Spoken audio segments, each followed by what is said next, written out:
Muy buenas tardes. Seguimos con la formación sobre la introducción al reino de Dios desde la carta encíclica del Papa Juan Pablo II, Redemptoris Missio. Estamos en el numeral 17 que habíamos quedado, que a partir de ese numeral continuábamos nuestra reflexión. Para quienes ya tienen el documento, basta ir siguiendo los numerales para ir viendo ahí las cuestiones que son necesarias para fundamentar todo lo que hoy la Iglesia tiene como mensaje del reino. Así que el reino con relación a Cristo y a la Iglesia titula la carta encíclica. El numeral 17 dirá: hoy se habla mucho del reino, pero no siempre en sintonía con el sentir de la Iglesia. Comentando: se habla ciertamente del reino y lo hacen católicos y no católicos. Se habla del reino de Dios. Se habla en el mundo judío, se habla en el mundo musulmán, se habla en el mundo cristiano sobre el reino de Dios, pero escasamente con relación a la iglesia. Hay que entender que, es comentario, hay que entender que durante la vida Jesucristo llamó a los que él quiso para que estuvieran con él, que serían los misioneros, y por lo tanto no podía comenzar el reino de Dios sin que alguien continuara esta tarea, y son los discípulos. Por eso hablamos de una performación de la iglesia, es decir, a aquellos que él llamó y que estuvieron con él, y que ahora los envía a la misión después de la resurrección. El reino de Dios es posible ahora porque la iglesia es la proclamadora del reino. Está totalmente unido el mensaje de la iglesia con la realización del reino, sí, pero es lo que el Papa expresa, que hoy se habla mucho del reino, pero no siempre en sintonía con el sentir de la iglesia. En efecto, se dan concepciones de la salvación y de la misión que podemos llamar antropocéntricas en el sentido reductivo del término, al estar centradas en torno a las necesidades terrenas del hombre. En su momento, cuando la encíclica aparece, ciertamente algunos miembros o muchos de la Iglesia pues se han ocupado dándole la perspectiva desde la orientación del reino de Dios, pero en atención a las realidades terrenas. En esta perspectiva, el reino tiende a convertirse en una realidad plenamente humana y secularizada, en la que solo cuentan los programas y luchas por la liberación socioeconómica, política y también cultural, pero con unos horizontes cerrados a lo trascendente. Fue lo que aconteció hace algunas décadas de la orientación sobre el trabajo eclesial pastoral, que se enfocó ciertamente en las necesidades materiales, pero se desvinculó de todos los elementos de la trascendencia de lo humano. Aún no negando que también a ese nivel haya valores, dice, por promover, sin embargo, tal concepción se reduce a los confines de un reino del hombre, amputado en sus dimensiones auténticas y profundas, y se traduce fácilmente en una de las ideologías que miran a un progreso meramente terreno. El reino de Dios, en cambio, no es de este mundo, no es de aquí. Y cita Juan 18:36, cuando Jesús, allá en el momento en el que es interrogado, él dirá: mi reino no es de aquí. Se dan además determinadas concepciones que intencionadamente ponen el centro sobre el reino y se presentan como reinocéntricas, las cuales dan relieve a la imagen de una iglesia que no piensa en sí misma, sino que se dedica a testimoniar y servir al reino. Es una iglesia para los demás. Se dice, como Cristo es el hombre para los demás, se describe el cometido de la iglesia como si debiera proceder en una doble dirección. Por un lado, promoviendo los llamados valores del reino, que son la paz, la justicia, la libertad, la fraternidad, por otro favoreciendo el diálogo entre los pueblos, las culturas, las religiones, para que enriqueciéndose mutuamente ayuden al mundo a renovarse y a caminar cada vez más hacia el reino. Junto a unos aspectos positivos, estas concepciones manifiestan a menudo otros negativos. Ante todo, dejan en silencio a Cristo. El reino del que hablan se basa en un teocentrismo, porque Cristo, dicen, no puede ser comprendido por quien no profesa la fe cristiana, mientras que pueblos, culturas y religiones diversas pueden coincidir en la única realidad divina, cualesquiera que sea su nombre. Por el mismo motivo conceden privilegio al misterio de la creación, que se refleja en la diversidad de culturas y creencias, pero no dicen nada sobre el misterio de la redención. Además, el reino, como tal lo entienden, termina por marginar o menospreciar a la Iglesia como reacción a un supuesto eclesiocentrismo del pasado y porque consideran a la Iglesia misma solo un signo, por lo demás no exento de ambigüedad. Son las palabras textuales de la carta. En el numeral 18, ahora bien, dice, no es este el reino de Dios que conocemos por la revelación. Ya viene a centrarse en qué consiste la visión del reino de Dios desde el magisterio de la Iglesia, el cual no puede ser separado ni de Cristo ni de la Iglesia, tal como lo hemos venido trabajando. La comunidad cristiana se reúne en torno a sus pastores. Es la comunidad de creyentes en torno a sus pastores. Y estos pastores, miembros del pueblo de Dios, acompañan. Somos todos la iglesia. Y el centro es la persona de Cristo y su reino. Pero es una unidad que hay entre la iglesia y el reino. Como ya queda dicho, ahora bien, no es este el reino de Dios que conocemos por la revelación, el cual no puede ser separado ni de Cristo ni de la iglesia. Como ya queda dicho, Cristo no solo ha anunciado el reino, sino que en él el reino mismo se ha hecho presente y ha llegado a su cumplimiento. Sobre todo el reino se manifiesta en la persona misma de Cristo, Hijo de Dios e Hijo del hombre, quien vino a servir a dar su vida por la redención de muchos. El reino de Dios no es un concepto, una doctrina o un programa sujeto a libre elaboración, sino que es ante todo una persona que tiene el rostro y el nombre de Jesús de Nazaret, imagen de Dios invisible. Si se separa el reino de la persona de Jesús, no existe ya el reino de Dios revelado por él.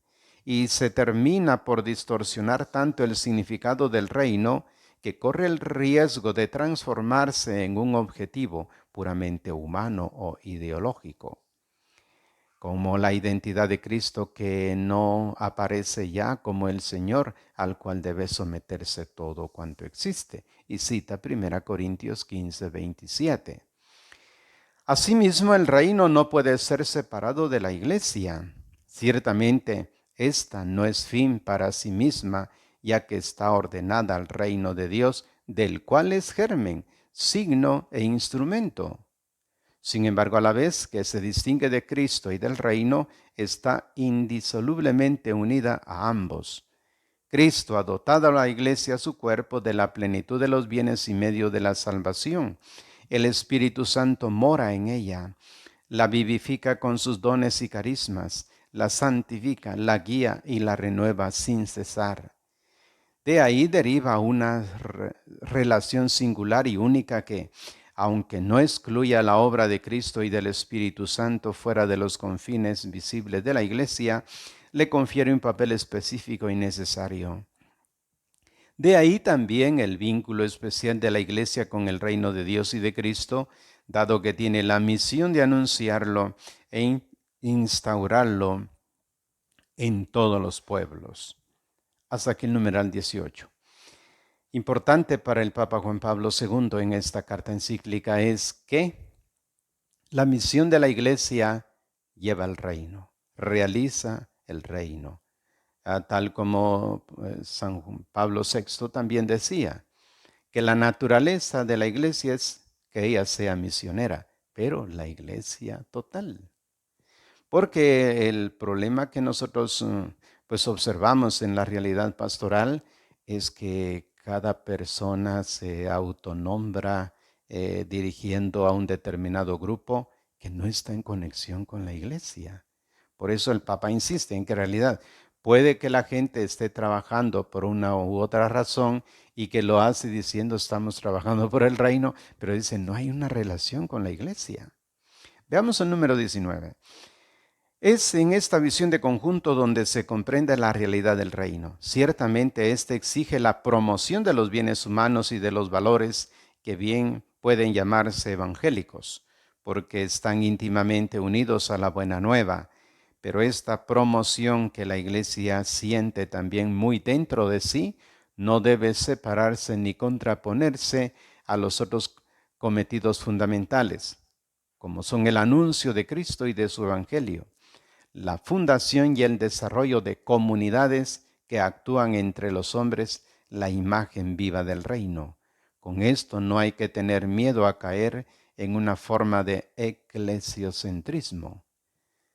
San Pablo VI, que afirma la existencia de un vínculo profundo entre Cristo y la Iglesia y la evangelización, dijo también que la Iglesia no es fin para sí misma, sino ferviente solícita de ser toda de Cristo, en Cristo y para Cristo, y toda igualmente de los hombres, entre los hombres y para los hombres.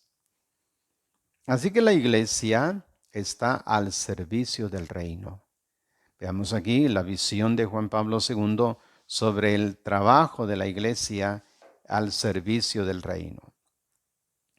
La iglesia está efectiva y concretamente al servicio del reino. Lo está ante todo mediante el anuncio que llama a la conversión. Este es el primer y fundamental servicio a la venida del reino en las personas y en la sociedad humana.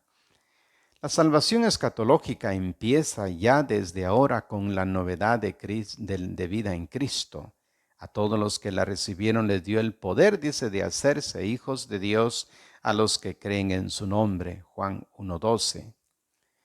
La iglesia, pues, sirve al reino, fundando comunidades e instituyendo iglesias particulares, llevándolas a la madurez de la fe y de la caridad mediante la apertura a los demás, con el servicio a las personas y a la sociedad por la comprensión y estima de las instituciones humanas.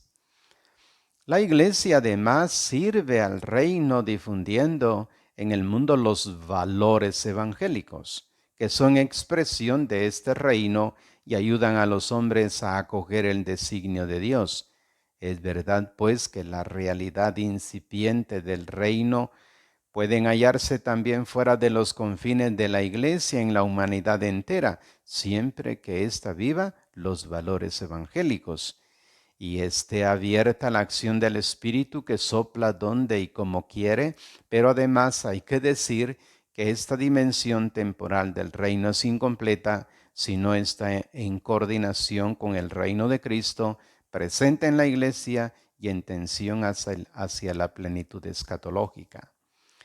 Las múltiples, óigase bien, así lo escribe el Papa, las múltiples perspectivas del reino de Dios no debilitan los fundamentos y las finalidades de la actividad misionera, sino que los refuerzan y propagan. La Iglesia es sacramento de salvación para toda la humanidad y su acción no se limita a los que aceptan su mensaje. Es fuerza dinámica en el camino de la humanidad hacia el reino escatológico, es signo y a la vez promotora de los valores evangélicos entre los hombres. La Iglesia contribuye a este itinerario de conversión al proyecto de Dios con su testimonio y su actividad, como son el diálogo, la promoción humana, el compromiso por la justicia y la paz, la educación el cuidado de los enfermos, la asistencia a los pobres y a los pequeños, salvaguardando siempre la prioridad de las realidades trascendentes y espirituales que son premisas de la salvación escatológica. La Iglesia finalmente sirve también al reino con su intercesión, al ser este por su naturaleza don y obra de Dios, como recuerdan las parábolas del Evangelio y la misma oración enseñada por Jesús. Nosotros debemos pedirlo, acogerlo, hacerlo crecer dentro de nosotros, pero también debemos cooperar para que el reino sea acogido y crezca entre los hombres hasta que Cristo entregue a Dios Padre el reino y Dios sea todo en todos. Entonces la iglesia, como dice el Papa, la iglesia sirve también al reino con su intercesión. La iglesia contribuye a este itinerario de conversión al proyecto de Dios con su testimonio y su actividad. Esos dos puntos son importantes. Por una parte, se señala lo que ya se decía al comienzo. Jesús decía, el tiempo se ha cumplido y el reinado de Dios está cerca. Arrepiéntanse y crean en el Evangelio. La iglesia tiene la misión de llevar a los hombres a un verdadero cambio de vida, cambio de mentalidad, para que entren en lo que aquí San Juan Pablo II le llama los valores evangélicos, los valores del reino, que son en realidad lo que hay que vivir. Y todo cristiano, es decir, todo seguidor a la persona de Cristo, debe vivir estos valores evangélicos, los valores del reino, porque es lo que da vida. Y en esta vivencia del misterio no puede quedarse así, sino que también debe orar pidiendo a la venida del reino. Lo decimos en el Padre Nuestro, venga a nosotros tu reino. Y esa es la realidad viviente de la iglesia, la súplica constante, como decimos en la Santa Misa, ¿va? Anunciamos tu muerte, proclamamos tu resurrección. Ven, Señor Jesús, que venga el reino. Es la súplica constante de la iglesia. Y estamos ya, ahora parte ya de la carta encíclica Redemptoris Missio, estamos comenzando ya el mes de mayo. En este mes de mayo la iglesia dedica pues su oración a su acompañamiento quizás un poquito más vivencial con la Santísima Virgen María. No olvidemos que en este tiempo pascual, en el tiempo pascual, los datos que nos dan el Nuevo Testamento sobre la presencia de María es que estaba ella orando en el cenáculo juntamente con los apóstoles. Y esa misión de María, misión de la iglesia orante, es la misión que tiene hoy la Virgen María, orar en medio de la comunidad cristiana. Por eso nosotros le suplicamos su intercesión. Y lo hacemos a través del Santo Rosario, rezándolo pues todos los días. Y ahora que el Papa Francisco ha querido también acompañar estos momentos duros de prueba por el coronavirus, también la iglesia suplicante, pues él ha enviado una cantidad de oraciones muy bonitas para que todos las hagamos con el Santo Rosario, recordando la presencia amorosa de la Virgen María en la súplica constante por la venida del don del Espíritu Santo.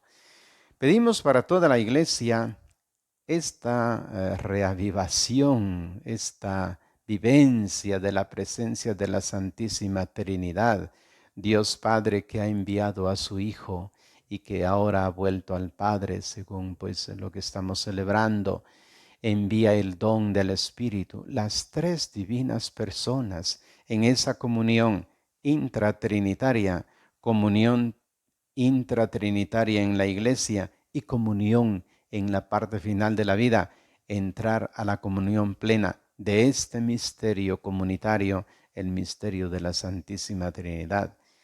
Vivamos ya desde aquí este misterio, viviendo los valores evangélicos, valores del reino, y tengamos muy presente a la Virgen Santísima. ¿Por qué?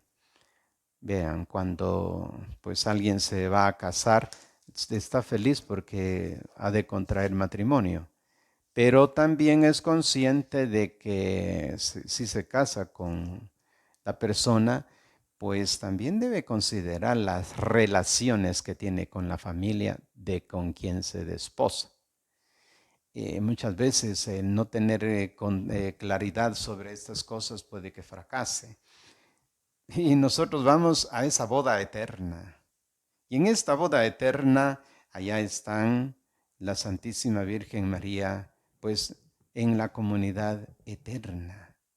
Están los santos, están todos los que han creído en Cristo.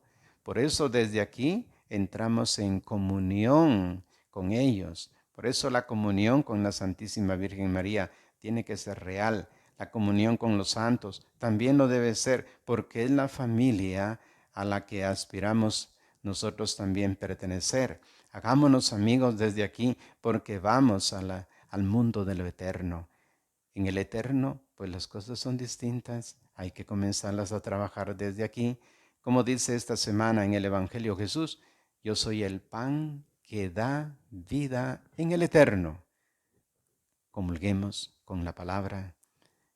Nos acercaremos más adelante al misterio eucarístico para hacer presente los valores del reino, la presencia de Cristo y nuestra comunión con la Santísima Trinidad y la Santísima Virgen María.